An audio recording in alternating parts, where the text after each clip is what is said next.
அனைவருக்கும் அன்பு வணக்கம். ஜெய ஜெய சங்கர ஹரஹர சங்கர, காஞ்சி சங்கர, காமகோடி சங்கர, பிரதோஷ சங்கர, பிரத்யக்ஷ சங்கர, ஓரிக்கை சங்கர, ஓங்கார சங்கர, நங்கநல்லூர் சங்கர, நலவல்லாம் சங்கர, மகாபிரியவா மகராஜிக்கு ஜெய் என்கின்ற வார்த்தையோடு நாளெல்லாம் ஸ்ரீ காஞ்சி மகான் தொடரிலே உங்கள் பிரசித்தி பெற்ற சங்கரா தொலைக்காட்சியில் எங்கள் தொழில்நுட்ப கலைஞர்களோடு இந்த இனிய வேளையிலே சந்தித்து மகானை பற்றிய அதிசயங்கள், அற்புதங்கள், ஆனந்தங்கள், அவருடைய வாழ்க்கையில் ஏற்பட்ட பல்வேறு சுவையான விஷயங்களை எல்லாம் பகிர்ந்து கொண்டு வருகின்றோம்.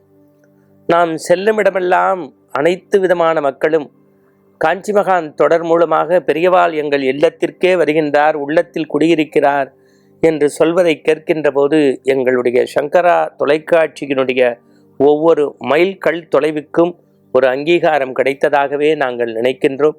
பெரியவாளுடைய திருவடியை தொழுது பெரியவாளும் திருக்குறளும் இன்று நாம் சிந்திக்க இருக்கக்கூடியது. பாருங்க, இந்த நல்ல நாளில் எப்படி அதுவா அமைஞ்சிருக்கு பாருங்க. பெரியவாளும் திருக்குறளும். ஒரு முறை காஞ்சி மகான் மடத்திலே இருக்க போது இந்த பொங்கல், போகி, திருவள்ளுவர் தினம், உழவர் தினம் இதெல்லாம் ரொம்ப தமிழர்கள் கொண்டாடக்கூடிய மிகச்சிறந்த விழா.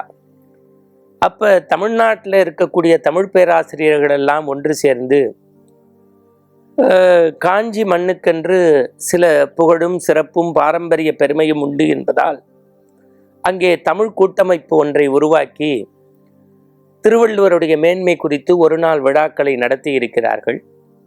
அதில் ஒரு சில பேர் ஒன்று திரண்டு நிகழ்வு முடிந்த பிறகு அன்று மாலை வெளியூரிலே வந்த தமிழாசிரியர்கள் மடத்திற்கு போகலாம் என்று சொல்ல, அவர்களில் ஒருவர் மடத்தில் போனால் சமஸ்கிருதம் பேசணும், இல்லை ஹிந்தி சொல்லணும், நம்ம தமிழாசிரியர்கள் தமிழுக்கும் மடத்துக்கும் என்ன வேலைன்னு அப்படி போகிற போக்கில் அவங்களுக்குள்ளே பேசிகிட்டு இருந்திருக்காங்க. அதில் பெரியவர் பக்தர் ஒருத்தர் சொல்லியிருக்காரு, நீங்கள் மடத்துக்கு வாங்கலை, அதற்கப்புறம் நம்ம அதை முடிவு பண்ணிக்கலாம். நீங்கள் இப்போ பொருட்காட்சி பார்க்க போகிறது இல்லையா, உங்களுக்கு பார்க்க வேண்டிய அதிசயங்களை போய் பார்க்கறது இல்லையா, அந்த மாதிரி மடத்துக்கு வந்து ஒரு விசிட் பண்ணுங்கன்னு சொல்லி இந்த பேசிய தமிழாசிரியருக்கு மறுப்பு சொல்லி இவர்கள் அழைத்து போனார்கள். மாலை ஒரு 7 மணி இருக்கும். பெரியவா அன்று அதிகாலையிலிருந்து நித்திய அனுஷ்டானங்கள்லாம் முடிச்சுட்டு மக்களை சந்திச்சுட்டு அமைதியாக இருந்திருக்கார். இவங்க போன போது இந்த தமிழாசிரியர் குரூப் மட்டும்தான் அங்கே இருந்திருக்காங்க. என்றால் அன்றைக்கு பெரிய விடுமுறை நாளுங்கிறதுனால.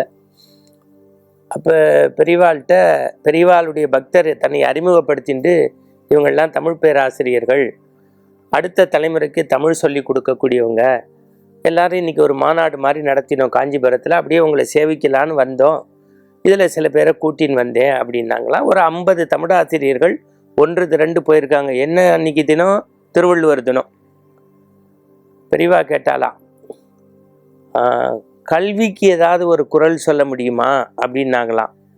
எல்லாரும் என்ன பெரியவான்னாராம், இல்லை கல்விக்கு தொட்டனை தூரும் மணற்கேணி மாந்தருக்கு கட்டணை தூரும் அறிவுன்னு சொல்வாள் இல்லையோ, அப்படின்னா என்ன பொருள்னு ஒரு தமிழாசிரியர்கிட்ட கேட்டாராம். வியந்துட்டாராம்.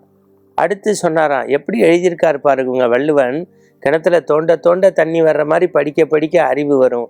அறிவு வந்துட்டா பத்தாது, கற்க கசடர கற்பவை கற்றபின் நிற்க அதற்கு தக, படிக்க வேண்டியதை படித்தபடி நில்லுன்னு சொல்லியிருக்காருல்ல திருவள்ளுவர். இது பரவாயில்ல சார், நீங்கள்லாம் எவ்வளோ விசுவாசத்தோடு இங்கே வந்திருக்கீங்க, இதுக்கு நன்றின்னு ஒரு அதிகாரம் வச்சுருக்காரு பாருங்க.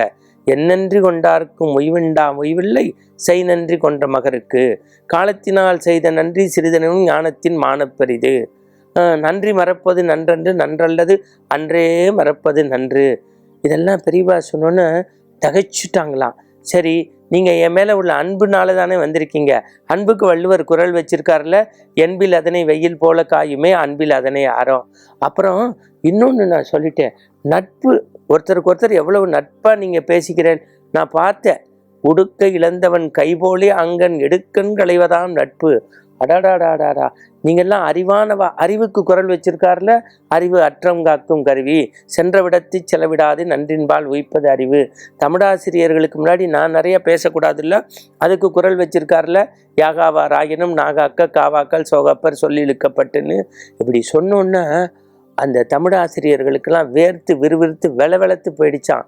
ஆகா ஆகா, என்னடா பெரியவாளை பற்றி நம்ம ஒன்று நினச்சிருந்தோம், இப்படி தமிழ் அறிவு போல கொட்டுறாருன்னு.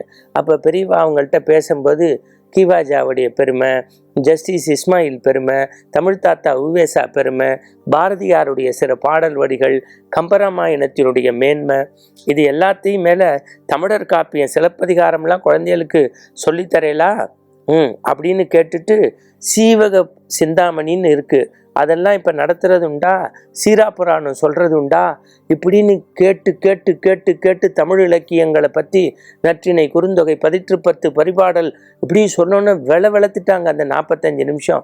அப்புறம் முடிக்கும் போது பெரியவா சொன்னாலாம், இதோட தமிழாசிரியர்கள் காந்தியோடைய சத்திய சோதனையும் எல்லாருக்கும் சொல்லி கொடுங்கோ, காந்தியோடைய சத்திய சோதனையும் சொல்லி கொடுங்கோ.